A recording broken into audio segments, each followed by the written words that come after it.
Hi, welcome to this session. This is exercise 4 using email software.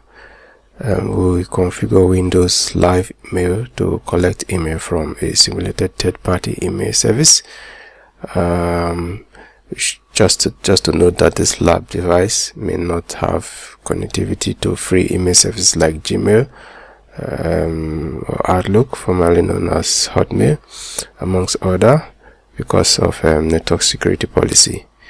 In task 1, we're going to download and install Windows Live Mail. Now we'll go back into our portal, into our Windows 7. Okay, we're back in our portal. We're going to click on Internet Explorer. We're going to scroll down to installation files, click on it. We're going to open 2000 R2. We're going to scroll down to WL setup, or click on it. To click on save. Files downloaded. We're going to click on open folder, and now we're going to install this. Right click, click on open. We're going to choose programs you want to install, click on that. Okay, now we're just going to deselect these ones since we need only the email. We're going to leave mail, click on install. Now the email service is installing. Now it has finished installing. I'm going to click on close. Now we've come to the end of this task 1. In task 2, we're going to be setting up the Windows Live Mail. Setting up Windows Live. In this task, we will set up Windows Live Mail to retrieve information from a third-party provider. Just for you to note that retrieval of email from outside may not work because of restrictions in the network security policy. You can use your Gmail or Outlook, formerly known as a Hotmail account. Information in the next few steps. You can visit the website of your third-party email provider to verify the settings that you need to enter to retrieve your email. So whatever email I'm going to use here is just for illustrative purposes. You can do that with your own personal email if you want. Now we're going to go back to our portal and do the setup. We are now in our portal. We're going to click on start. We're going to click on Windows Live Mail. Starting up since this is the first time we are running it. Now it has opened. We're going to put up our email. I'll be putting my test email as plab test01 at outlook.com. We're going to put our password.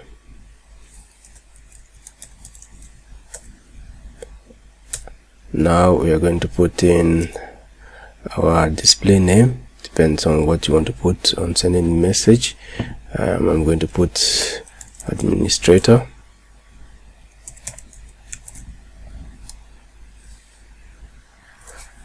We are going to click manually configure server settings. Click on that. We're going to click on next. And the server type, we are going to choose Windows Live Hotmail.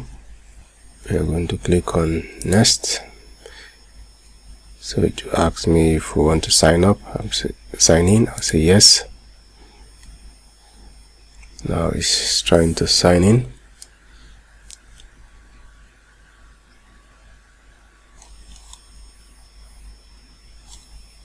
Now our email has been added. Then I'm going to click finish. Now the Windows Live Mail is synchronizing this account, so it might take a few time for the emails to pop in depending on the amount of email you have in your mailbox. We have come to the end of this task, and in the next task we are going to configure Windows Mail as a personal contact manager. Configure Windows Mail as personal contact manager. We can use the Windows Mail as a contact manager to host information about your business or your personal contact. We're going to go back into our portal or Windows 7 to illustrate this. Okay, now we're in a portal. I'm going to click on item, to click on contact. Now we're going to add the contact. I'm going to add John Smith,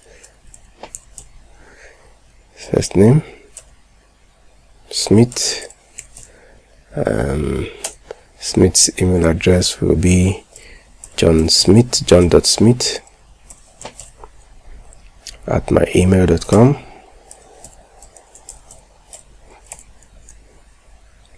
Now we have put in the details of John. I'm going to click add. So now we have added John in our contact address. That marks the end of this task. Exercise 5, using database software. In this exercise, we will create a sample database using OpenOffice Base. A database is a collection of records that can be manipulated or queried by a user to extract required information. In this task, we are going to be installing Java Runtime. To be able to use OpenOffice Base application, we will need to install Java Runtime, which is the JROE. We are going to go back into our portal and Windows 7, and I'm going to demonstrate this. We're back in our portal. I'm going to go to Internet Explorer. I'm just going to close this. Go back to the first page. I'm going to click on Tools. I'm going to go to Utilities. Click on Utilities. Now we're going to look for the Java installation file. I'm going to be running this file, JROE. Click on it. Click on Save. It's downloading, finish downloading. I'm going to open the downloaded folder. Now we're going to install the Java Runtime. We're going to run as an administrator. Right click. Click on Run as Administrator. Now the installation is going to start. We're just going to click on Install. Now Java Runtime is going to install.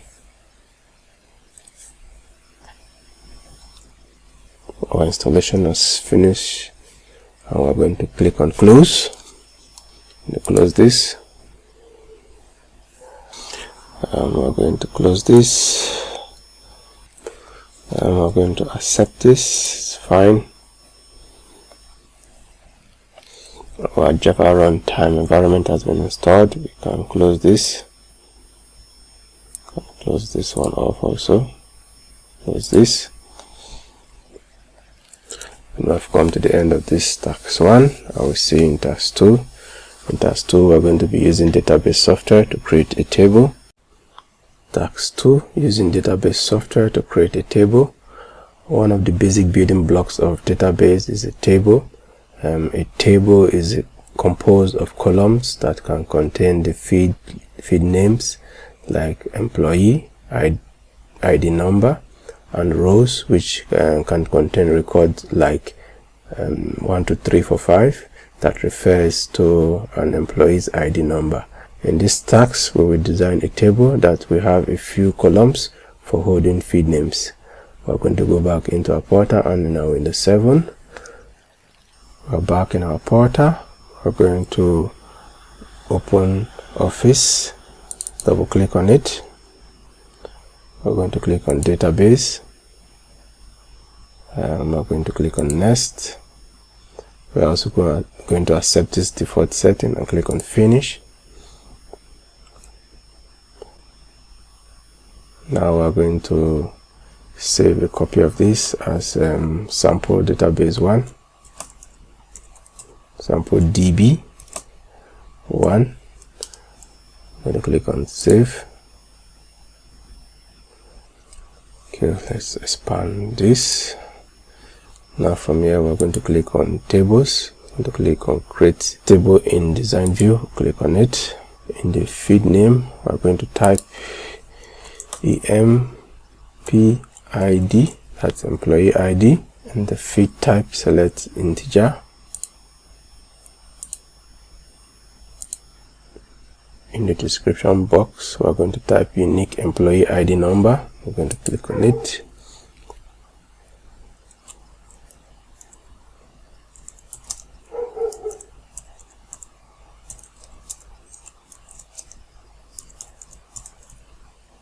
In the feed properties, we're going to set auto value to yes.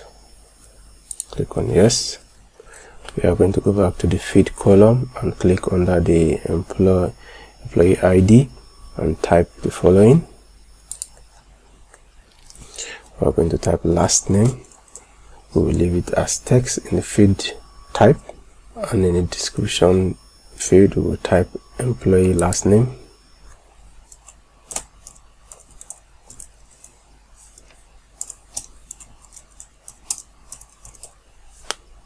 In the feed properties, we're going to change entry required to yes. Click on this, click on yes. We're going to go back to feed name. We're going to type in first name.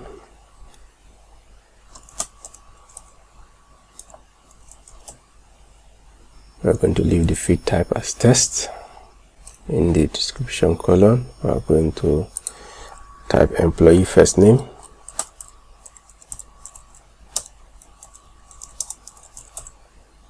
We're going to go down to the feed properties and the entry required. We're going to say yes. We are going to go back to the feed name, click on it. We're going to type date hired.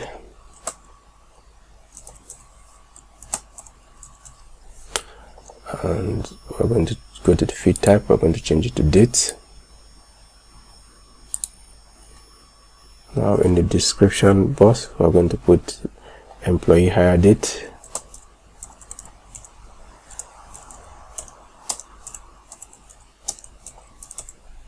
And we're going to go to the property feed. On the entry required, we're going to say yes. We'll click on yes. We're going to go back to the feed name and we're going to type salary. In the feed type, we're going to select number. We'll click on it. Select number. And on the description field, we're going to type employee salary.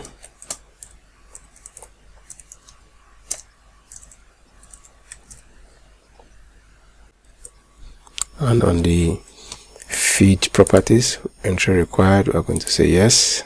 Click on yes. Now we're going to click on save. We are going to save it as employees.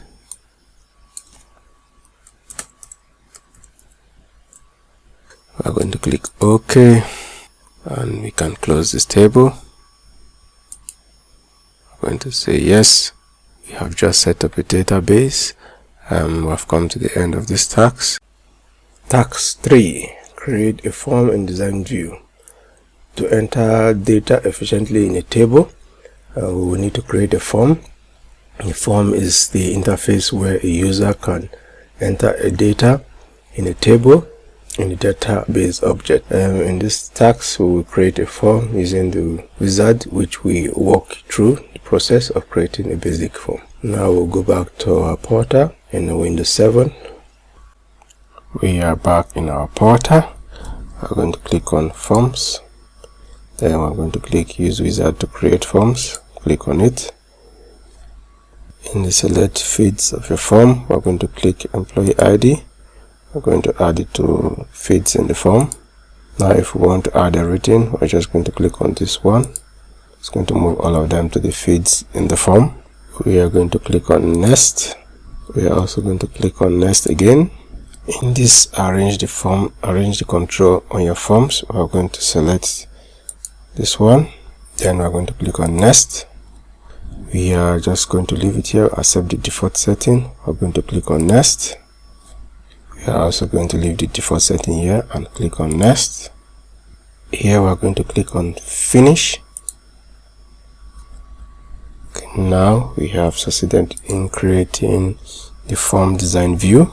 This marks the end of this task. In this task, we're going to enter a record in the form. We're just going to follow the following step. Now we're going to go back into our portal. We are back in our portal. The employee form is now displayed. and this is where we can start entering data and populate the employees table, which we created in tax 2. Now we're going to start entering data. We're going to last name, we're going to say Smith, and the first name we're going to say John. Date hired, can say 01 02 2010. In the salary feed, which can say 5,000. Now we're going to save this employee's record by clicking save here. Now that record has been saved, we can now close the employee form. We are back in our open office base screen. We can click on save and we can close this. Now we have come to the end of this task. Hi, this is exercise 6, working with the docx, xlsx, and the pptx files.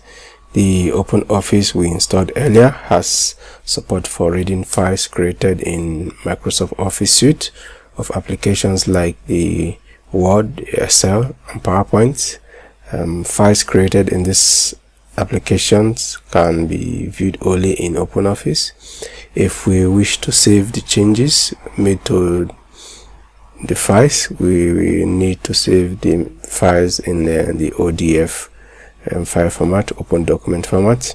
In this task, we are going to be working with files created in Microsoft Office 2013. Now we're going to move into our portal. We're going to go back into our Windows 7. Okay, we're back in our portal. We're going to click File Explorer. We're going to click Installation Files. We're going to scroll down to Open Office. We're going to click on it. We are going to be downloading these files that were made in Microsoft 2013. So let's download the files. We'll click on Save. We'll download this sample doc2. We'll click on Save. Sample WB2. We're going to click on Save. Now we're finished downloading all the files. We're going to open the folder where it was downloaded to.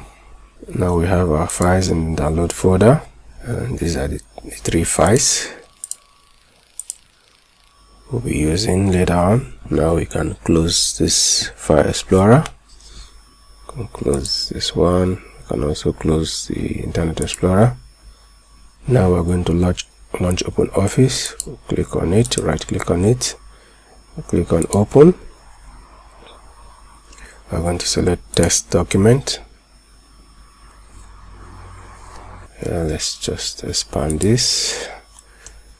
We are going to click on File. We're going to click on Open Document. And now we're going to locate the documents we downloaded. We're going to click on Downloads. Now we're going to open sample document 2. We're going to click on Open. And we're going to make a small change here. We're going to change this to Project Proposer.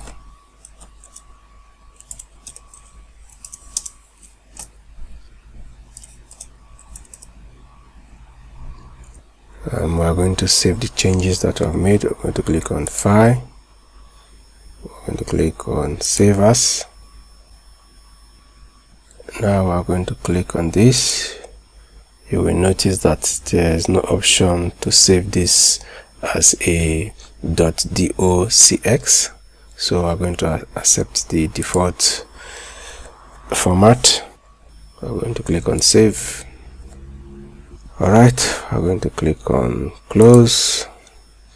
Now we have come to the end of this task 2, working with .xlsx file. In this task, we will open an Excel spreadsheet .xlx in Open Office CAC. We are going to go back into our portal in our Windows 7 and we will demonstrate this.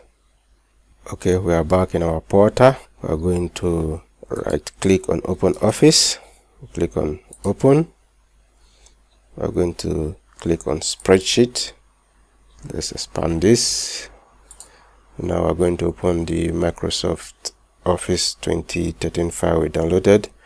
Click on File. I'm going to click on Open. Now we're going to click on Sample WB2. Click on Open. Now we have opened the file, and you may get a number of errors in this formula in different parts of the spreadsheet. You can ignore this for now.